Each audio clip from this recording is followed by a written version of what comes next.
Hello everyone, आज मैं आपको क्लास 10th का चैप्टर 3 पढ़ाऊंगी, linear equation in two variables. आपको इक्वेशंस दी होंगी दो, लीनियर इक्वेशंस होंगी दो दी होंगी आपको, ठीक है, दो वेरिएबल्स में, मतलब x प्लस वाई प्लस सी की फॉर्म में दी होगी ऐसे, ठीक है। अब देखिए, इसमें कुछ मेन कॉन्सेप्ट सबसे ज्यादा एक ये है और दो मेथड्स हैं जो आपको इसमें पढ़ने हैं।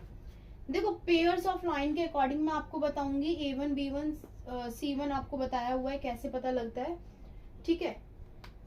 देखो, आपके पास दो लाइन दी है, एक ये लाइन दी गई है, एक ये लाइन दी गई है।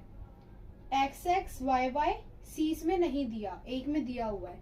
तो A1 A2 जो इनके कांस्टेंट टर्म्स हैं x की, इसमें कुछ नहीं है तो 1 हो गया, A2 क्या हो गया 3, तो 1/3। इसमें क्या हुआ -2/4। C कुछ नहीं है 0, C2 क्या है -20, तो 0/20। अब आप देखिए 1/3 1/2 आएगा, काट दो इसे तो -1/2, ठीक है। इसे करोगे इन्फिनिटी जाएगा। अब एक भी तीनों में से कोई भी एक लाइन मिल रही है हमारी इसमें नहीं, क्योंकि A1 upon A2 B1 B2 के इक्वल नहीं है, ना ही C1 C2 के इक्वल है, ना ही B1 B2 C1 C2 के इक्वल है, ना C1 C2 A1 A2 के इक्वल है। तीनों में से कोई किसी के इक्वल नहीं है। जब तीनों में से कोई किसी के इक्वल नहीं होता तो वो लाइन कौन सी, ग्राफिकल रिप्रेजेंटेशन में कौन सी लाइन बताई जाएगी, इंटरसेक्टिंग लाइन। कौन सी बताई जाएगी, इंटरसेक्टिंग लाइन। अगर तीनों लाइन में तीनों कुछ भी हमारे A1 A2 B1 B2 C1 C2 तीनों ही नहीं मिलते तो वो कौन सी ग्राफिकल रिप्रेजेंटेशन है, इंटरसेक्टिंग लाइन। और उसके कितने सॉल्यूशन होंगे, ओनली वन सॉल्यूशन, ठीक है, इतना समझिए। सेकंड है, आपको फिर से दिया हुआ है, देखो A1 A2 क्या हो गया 2/4, B1 B2 क्या हो गया 3/6, C1 C2 क्या हो गया -9 -18। कट करोगे 1/2, इसे कट करोगे 1/2, इसे कट करोगे 1/2। देखो तीनों ही एक दूसरे के इक्वल हैं। जब तीनों ही लाइन एक दूसरे के इक्वल होती है, जब दोनों इक्वेशन एक दूसरे के इक्वल हैं, तो वो ग्राफिकल रिप्रेजेंटेशन कौन सा बनाएगा, कोइंसिडेंट लाइन। और उसके कितने सॉल्यूशन होंगे, इन्फिनिटी, बहुत सारे सॉल्यूशंस हैं उसके, ठीक है। अब बात आती है थर्ड की, 1/2 A1 A2 हो गया, B1 B2 क्या हो गया 2/4, C1 C2 क्या हो गया -4/12, 1/2 ये कटा 1/2, ये कटेगा -1/3। अब देखो इसमें ये दो तो इक्वल आ रहे हैं बट थर्ड इक्वल नहीं आ रहा, ठीक है। अगर कोई दो हमारे पेयर इक्वल में हो और तीसरा ना हो तो उसमें ग्राफिकल रिप्रेजेंटेशन जाएगी पैरेलल लाइन, ठीक है, जिसका एक भी सॉल्यूशन नहीं होगा। आपको 1 मार्क्स क्वेश्चन में भी आ सकता है, अगर कोइंसिडेंट लाइन है तो आप बताइए उसके कितने सॉल्यूशंस होंगे। तो आपने अगर इस कॉन्सेप्ट को ढंग से समझा है तो आप बता सकते हैं कि इन्फिनिटी सॉल्यूशन है। आया समझ, ठीक है। अब इसमें एक चीज और है, एक चीज दो, देखो ये A1 upon A2 not equal B1 upon B2, ठीक है। आपको पूछ लेता है कोइंसिडेंट है या इनकॉन्सिडेंट है, ठीक है, कोइंसिडेंट है या इनकॉन्सिडेंट है। तो आप हमेशा बताएंगे अगर कोई भी एक भी पेयर इक्वल नहीं है तो भी वो कोइंसिडेंट है, अगर तीनों पेयर ही इक्वल है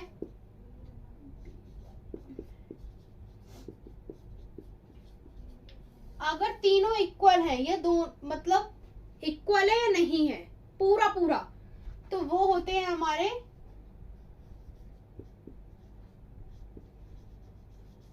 कांस्टेंट, ठीक है, कोसेंटेंट, ठीक है। अगर जब दोनों इक्वल नहीं है तो इसके कितने सॉल्यूशन होंगे, यूनिक सॉल्यूशन, इसका कोई यूनिक ही सॉल्यूशन होगा, ठीक है। अगर तीनों ही इक्वल हैं तो इसमें मैंने बताया इंफिनिटी सॉल्यूशन होगा, ठीक है, इनफिनाइट सॉल्यूशंस होंगे इसमें। अब बचा एक कि दो तो है बट एक नहीं है, दो तो है बट एक नहीं है, तो आपको क्या करना है, सीधा बता देना है वो इनकॉन्सिडेंट है। जैसे ये वाला है तो ये क्या है, इनकॉन्सिडेंट है और उसके हैव नो सॉल्यूशन, उसका एक भी सॉल्यूशन नहीं है, ठीक है। वन सॉल्यूशन या यूनिक सॉल्यूशन बात एक ही है, बट आपने ये याद रखना ये वाला और ये वाला, ये दोनों ही हमारे कॉन्स्टेंट हैं, आई समझ, ठीक है।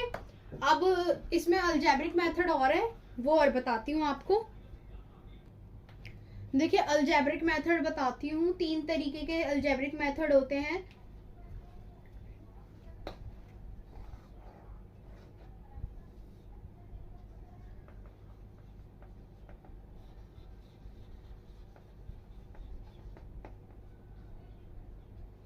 सब्स्टिट्यूशन, एलिमिनेशन,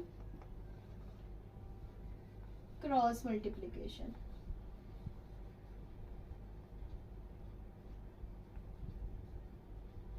ठीक है, ये तीन तरीके के मेथड्स हैं जिसमें से क्रॉस मल्टीप्लिकेशन आपका कट चुका है।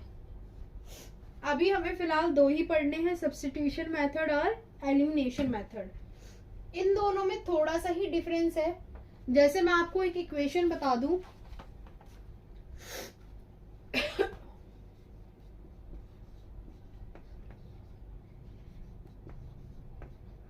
ये इक्वेशन है, तो सब्स्टिट्यूशन मेथड में क्या होगा कि सब्स्टिट्यूट, तोड़ना, किसी चीज को तोड़ के करना। अब आपके पास एक इक्वेशन ये है, दूसरी ये है, ठीक है। तो आप इसे कैसे करेंगे, या तो आप इसमें x की वैल्यू निकालिए या y की निकालिए और दूसरे में पुट कर दीजिए।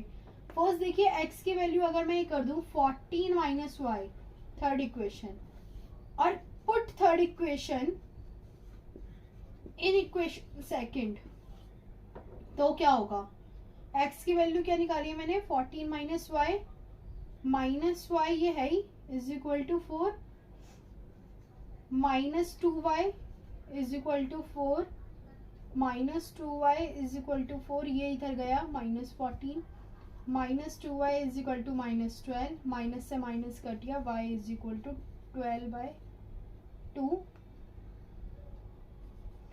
कट गया 6, y की वैल्यू क्या आ गई 6। ये चीज समझ आई, ठीक है। y की वैल्यू 6 आने के बाद आप y की वैल्यू को फर्स्ट इक्वेशन में रख दीजिए, fourth, put value of y in equation first, तो x प्लस वाई ये आ गया, तो x is equal to 14 minus 6, x is equal to 8, ठीक है। अब अगर आपको वेरीफाई भी करना है तो वेरीफाई भी दिखा देती हूँ।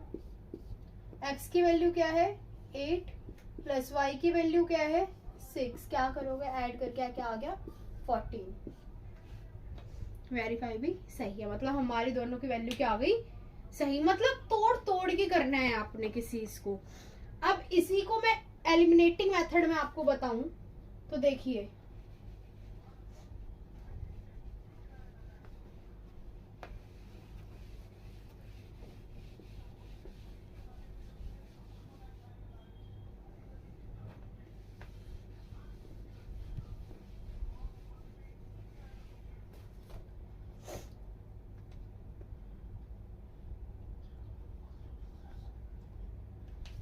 एलिमिनेटिंग मेथड में क्या करते हैं हम, कोई भी ऐसी चीज करते हैं कि या दोनों में सेम आए, जो कट जाए एक दूसरे से, ठीक है।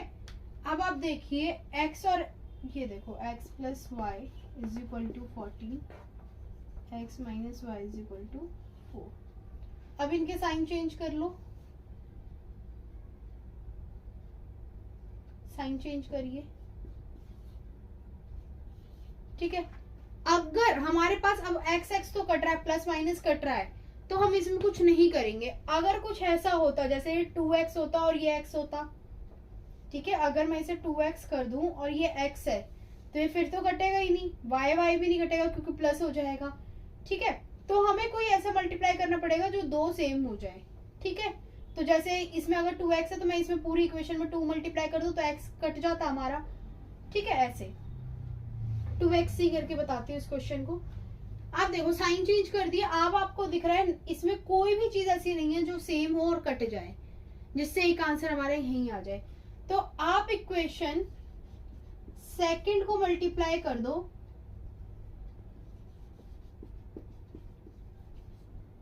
मल्टीप्लाई बाय 2 से मल्टीप्लाई कर दो पूरी इक्वेशन को, तो क्या हो जाएगा 2x minus 2y is equal to 8, third equation, ठीक है।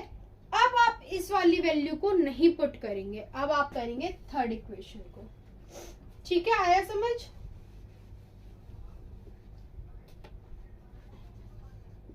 Eliminate first and third equation, तो 2x plus y is equal to 14, 2x minus 2y is equal to 8। अब साइन चेंज कर दीजिए, अब ये कट गया। अब y क्या है, minus minus plus, sorry plus plus plus, 2y plus y 3y plus का प्लस 14 माइनस 8 6 प्लस का ही, तो y क्या आ गया 6/3 2, y सीधा यहां से 2 आ गया। अब put y is equal to 2 in equation second, किसी में भी कर दो, कोई वो नहीं है कंपल्सरी कि आप फर्स्ट में करो सेकंड में करो, ठीक है जी। x माइनस वाई क्या है 2 इज इक्वल टू 4, तो x is equal to 4 plus 2, x क्या लिख दोगे 4 प्लस 2 6। आया समझ? x भी आ गया, y भी आ गया। एलिमिनेटिंग और सब्स्टिट्यूटिंग मेथड में आपको डिफरेंस पता चला।